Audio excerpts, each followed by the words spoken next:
Nós estamos na linha com o deputado estadual de Santa Catarina, Alex Brasil, deputado do PL, que foi o proponente de um projeto de lei que foi aprovado no dia 10 de dezembro, na quarta-feira da semana passada. Um projeto, deputado, que proíbe cotas raciais em universidades estaduais de Santa Catarina. E eu queria começar lhe perguntando por que o senhor acha necessário fazer esse tipo de proibição? Por que o senhor é contra as cotas raciais? Bom dia. Bom dia, Mariana. Bom dia ao PG. Bom dia ao Gabriel e todos os ouvintes da Rádio Gaúcha. É um prazer estar com vocês novamente. Bom, na verdade, o que a gente está colocando aqui em Santa Catarina não é que a gente é contra cotas de raça, mas na verdade a gente é super a favor que receba algum apoio do Estado quem realmente precisa. E o argumento muitas vezes das pessoas que ficam querendo colocar apenas as cotas de raça é que os negros têm, por questões históricas, deficiências financeiras, estão abaixo da grande maioria da população na questão de ordem financeira. Se eles estão abaixo, eles vão continuar sendo contemplados, porque o que a gente aprovou na Assembleia Legislativa é que quem tem problemas de questões econômicas, as pessoas devem ser amparadas e ajudadas pelo Estado. E isso não diz respeito à cor da pessoa, ao credo, à religião, à opção sexual. Mas em Santa Catarina foi se criando cota para tudo.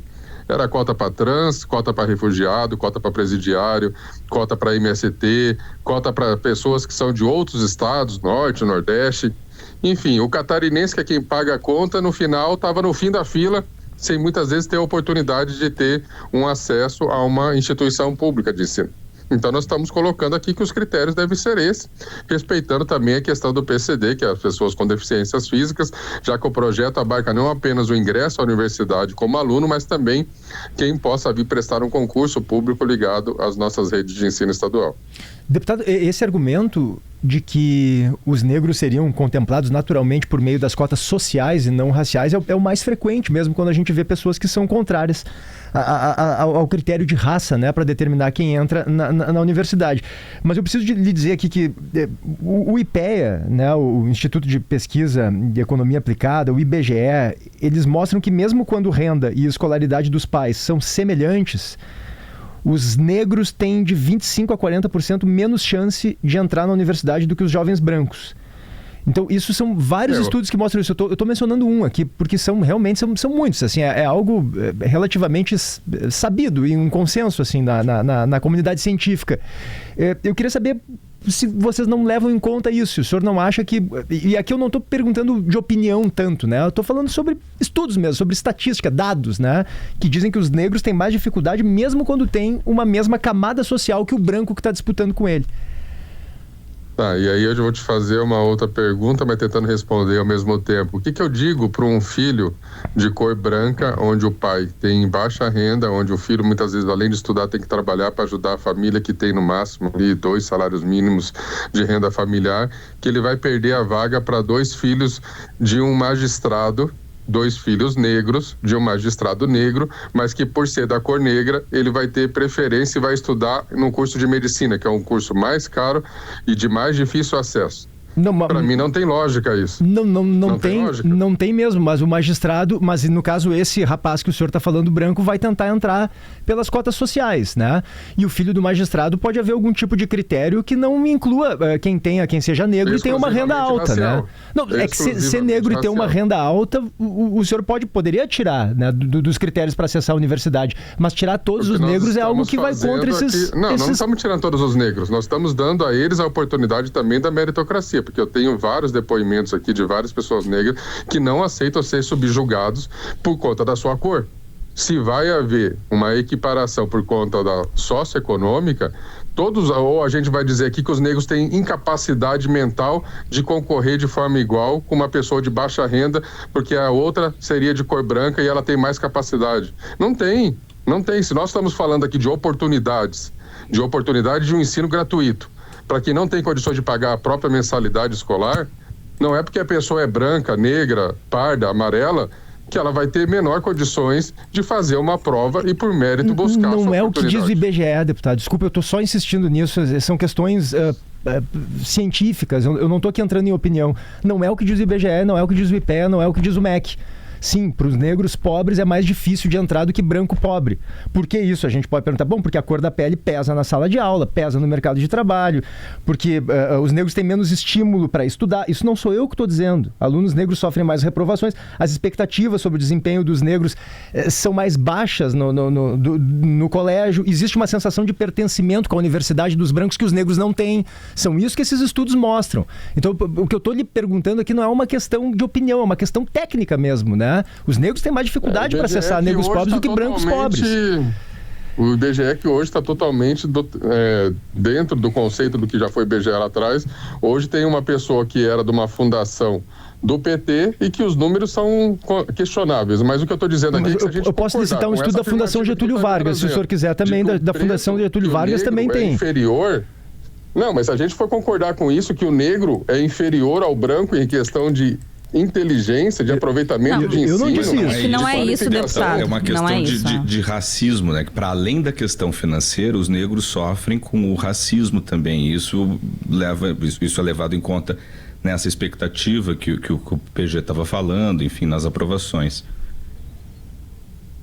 É que eu, pelo menos os depoimentos que eu tenho recebido em apoio, principalmente de quem é da raça negra, é que eles não aceitam ser subjugados como seres inferiores diante de uma situação como essa que você está apontando. Que a pessoa que quando compete de forma igual, ser baixa renda, ela vai ser inferior ao branco pela questão do aproveitamento que ela vai possuir de conhecimento, de ensino, O que me acontece muitas vezes, e vem relatos também, é que a pessoa que entra por cota, quando sai para o mercado de trabalho, tem mais dificuldade, às vezes, de ser aproveitado. Por quê?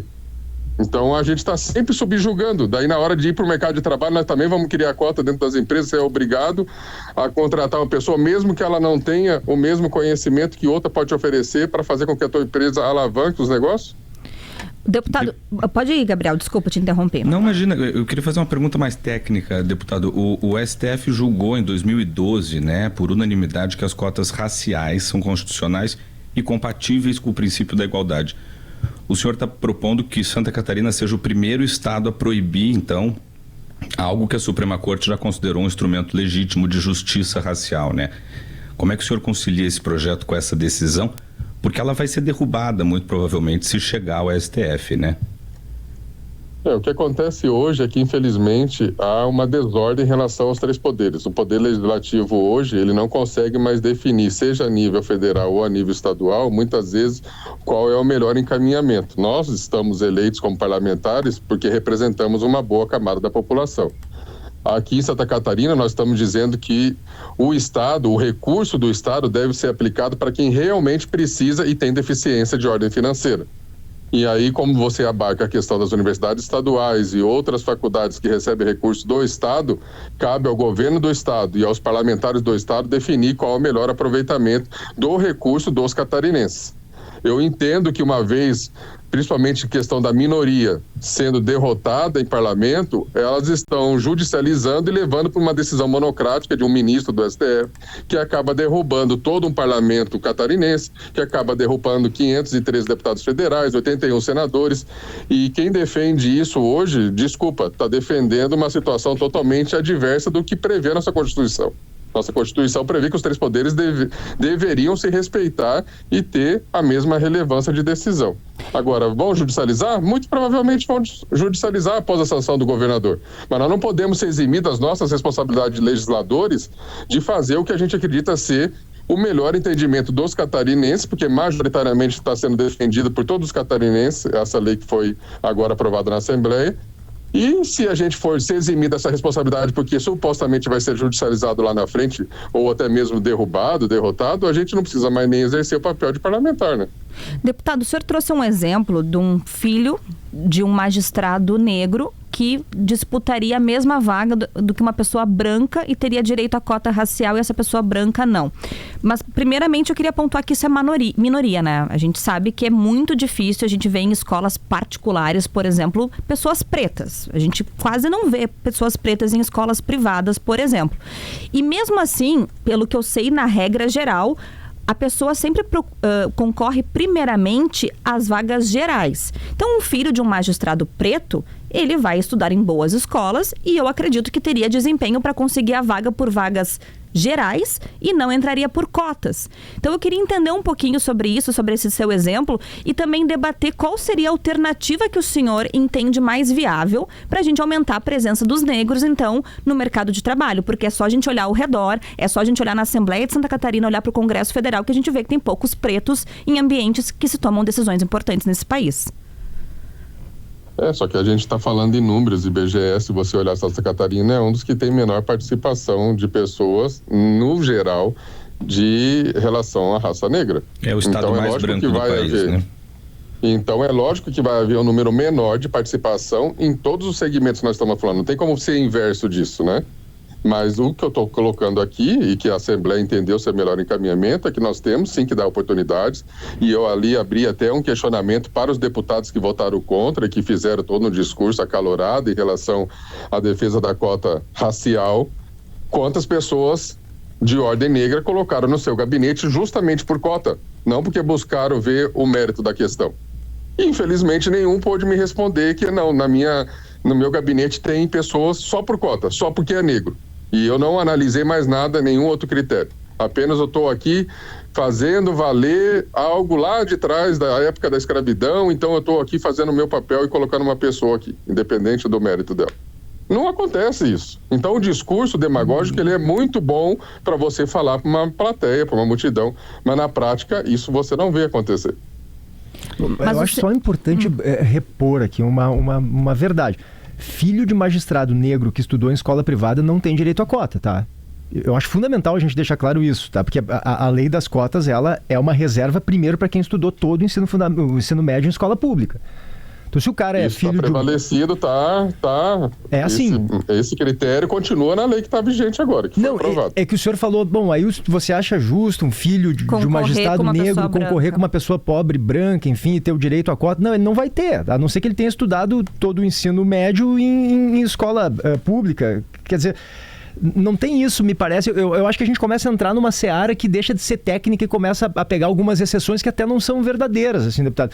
A minha pergunta, ela é sobre se o senhor está confortável com a ideia de assumir que a tendência é reduzir a presença de alunos negros no ensino superior público. Porque isso vai acontecer. Subiu 260% entre 2009 e 2022. O número de alunos negros por causa da lei das cotas. Eu, quando estudei na universidade, não tinha alunos negros.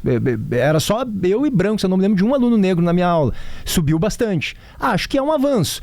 O senhor está confortável com isso? Em ser o responsável por reduzir ainda mais o número de negros nas universidades estaduais de Santa Catarina? Eu sempre estarei confortável quando a defesa for da meritocracia e a valorização do negro. Porque o que eu estou fazendo aqui é exatamente o que não fizeram há anos já em relação à nossa educação. O aluno não pode mais reprovar porque o professor é obrigado a passar. O negro não precisa mais se esforçar porque ele vai entrar apenas pela cor da pele e não porque ele se preocupou em estudar e buscou uma oportunidade concorrendo com outras pessoas de igual para igual quando tem baixa renda. Isso faz com que a pessoa negra ou qualquer outra raça evolua. Agora, quando a gente gera um estigma de que o negro é incapaz, de que o negro não pode concorrer com o branco porque ele não vai ter capacidade de fazer o mesmo resultado do branco acontecer, nós estamos, sim, criando atitudes racistas de inferioridade à raça negra. Então é isso que eu penso. E se eu achasse que eu estivesse realmente tirando a oportunidade de quem precisa, eu jamais teria proposto esse projeto. Nós estamos valorizando as pessoas aqui, independente da sua cor, credo, religião e opção sexual. Aquela pessoa que precisa do poder do Estado para garantir que ela tenha uma boa escola, uma boa universidade de forma gratuita, essas estão contempladas na lei. O senhor realmente acha que uma pessoa preta, um jovem preto que vive na periferia tem as mesmas oportunidades que um jovem branco que vive na periferia?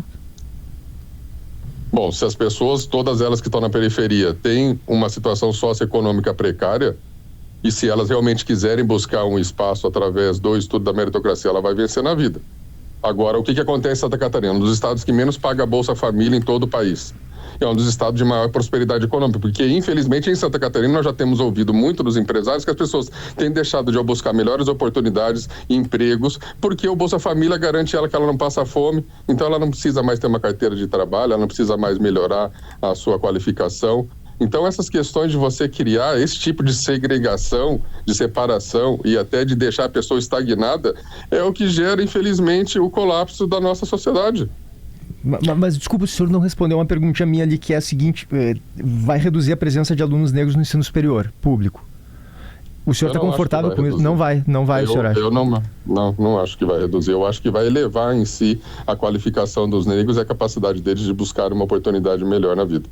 Deputado, essa demanda veio da sua base eleitoral ou é uma iniciativa sua, do seu mandato?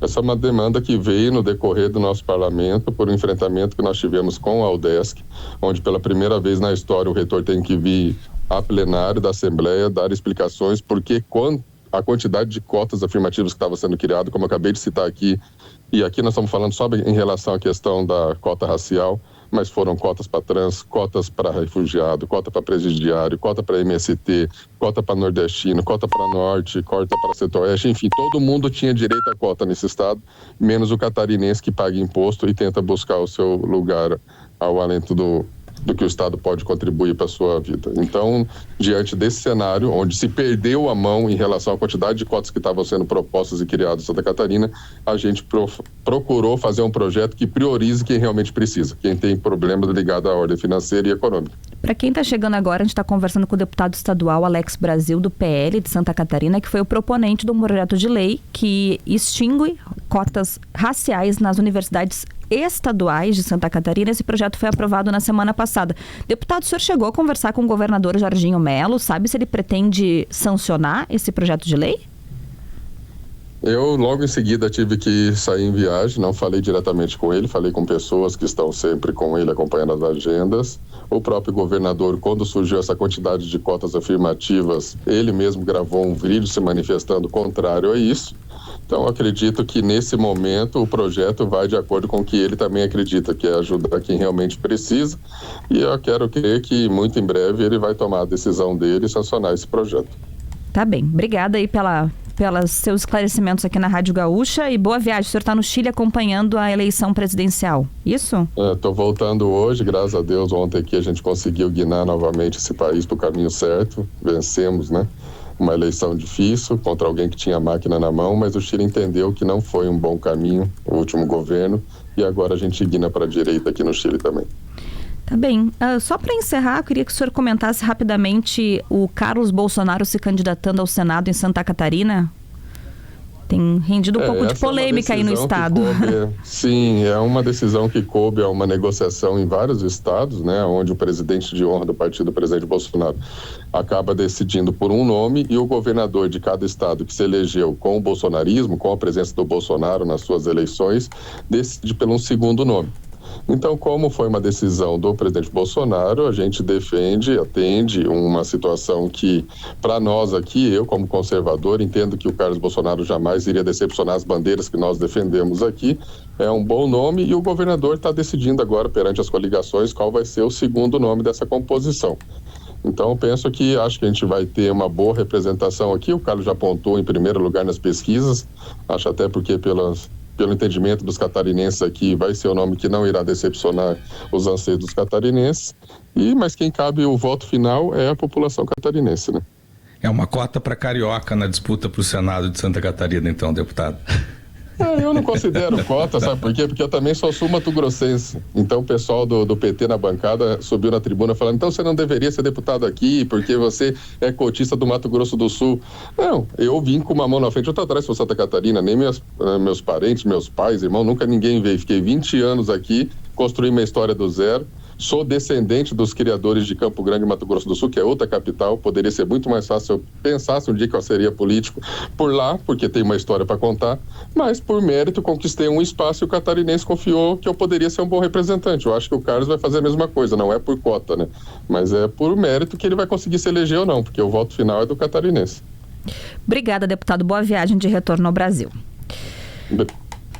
Tá aí o deputado Alex Brasil, do PL de Santa Catarina, que acompanhou as eleições no Chile. Lembrando que ontem venceu José Antônio Casti, né, que é da ultradireita do Chile. Ele que se candidatou, foi eleito novo presidente neste domingo com 58% dos votos, derrotando, portanto, a candidata de esquerda, Janete Jara. E vale pontuar também que o Ministério Público de Santa Catarina disse que vai analisar a constitucionalidade dessa lei que foi aprovada na Assembleia. A Defensoria Pública de Santa Catarina também já se manifestou que está acompanhando o caso e que vai verificar e garantir a segurança jurídica da lei aprovada. E por fim, né, Gabriel, ainda teve declaração da ministra da Igualdade, que é a Aniele Franco, perdão, isso.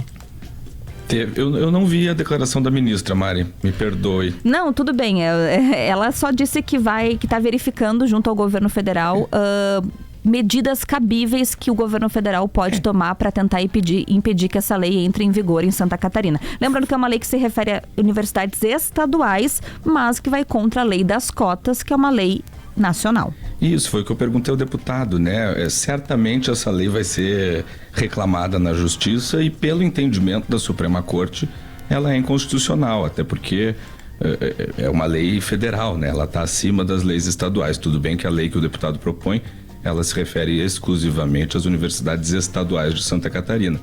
Mas eu vejo como muito pouco provável que isso permaneça em pé depois da judicialização, que é fato que vai acontecer. No próximo bloco... Deixa eu dizer uma coisinha. Digo. Desculpa, muito Digo rapidamente. não, deixo. Porque eu fico só um pouco chateado, Gabriel, Mari. É como a discussão técnica desaparece. Né, num ambiente polarizado que a gente vive hoje, né? É um ambiente tão agressivo, assim, que tu precisa ficar agradando a plateia antes de pensar em agradar o país, o que é melhor para a população, de fato, que toda política pública vira um símbolo ideológico, né? Então ninguém mais pergunta se funciona, se os dados se sustentam, o que diz o IBGE, quais são as pesquisas que o IPEA traz. Né? Nós temos há mais de uma década de dados do INEP, do IBGE, do IPEA, mostrando o impacto real no acesso à universidade das cotas raciais, sem queda de desempenho acadêmico. Todos esses dados, esses institutos mostram, Mari, que os negros têm uma dificuldade de acesso a esse tipo de ambiente, como a universidade, por exemplo, que vai além da questão social. Um branco pobre, um negro pobre tem hoje oportunidades diferentes. É mais difícil, e são pesquisas que mostram aqui, inclusive da Fundação Getúlio Vargas, eu estava lendo uma delas aqui, de que as pessoas negras têm menos acesso a entrevistas de emprego, por exemplo, do que pessoas brancas. Aí tem uns aqui, ouvintes, que querem me deixar mal, como sempre, eles adoram fazer isso, né, Gabriel? Eles querem mostrar uma contradição. Aí eles dizem, claro, cadê um colega negro teu aí na mesa? Né? Eles querem me mostrar que eu tô defendendo algo, mas que é moral de cueca. Sim. Porque aqui no timeline não tem outra pessoa negra. É justamente porque a universidade ficou historicamente fechada para negros que o mercado de trabalho reflete ainda essa desigualdade. Na RBS não é diferente. Como várias e outras empresas não é. Atacar quem defende as cotas apontando para a composição racial de uma empresa é inverter a lógica, né? Tu tá criticando o efeito para evitar discutir a causa. Eu tô querendo discutir a causa. Até porque nós estamos falando de universidades públicas, né, PG? De universidades públicas, exatamente. E seja bom lembrar isso, né, Gabriel? De 10 anos para cá, a quantidade de colegas negros que eu passei a ter justamente porque há mais negros nas universidades, nas faculdades de jornalismo, cresceu muito. E eu vou dar E é pouco ainda, é evidente que é o que, repito, comprova justamente esse ambiente de desigualdade de uma universidade que ficou historicamente fechada para os negros. Quer dizer, isso é uma coisa que vai aos poucos avançando. Diga, Gabriel. É o problema de quando a gente radicaliza na ideologia, né, PG? Porque eu, Gabriel Weiner, instintivamente sou mais favorável às cotas sociais do que raciais. Eu sei. Só que quando a gente olha estudos de 20 anos da política pública e esses estudos todos comprovam a eficácia dessa política pública, a gente tem quem é instintivamente contra tem que se resignar. Exatamente. Eu também teve uma época que eu era contra. No início, quando trouxeram as cotas raciais, eu pensei, não, mas parei um pouquinho, será que não vai soar meio racista? As cotas têm que ser porque as pessoas são pobres, e não porque necessariamente tem essa raça ou não. Mas os dados me mostraram uma realidade que é inquestionável, que é irrefutável. E hoje a gente não discute a partir de dados, a partir de realidade, a partir do que as estatísticas estão mostrando. Discute, Mari, a partir do que a gente acha que a nossa plateia vai achar melhor ou não. Pô, aí não dá. Não há debate público que se sustente. E aí vem uns argumentos assim, porque lá tinha cota para MST, cota para nordestino, não tinha nada. Não existe isso. Que cota para MST em universidade? Não existe isso. Não existe então isso. Não vem me inventar e me fazer de trouxa que eu tenho só cara de burro, mas não sou tanto assim. Não existe cota para nordestino nem para MST, isso com certeza não faz sentido nenhum.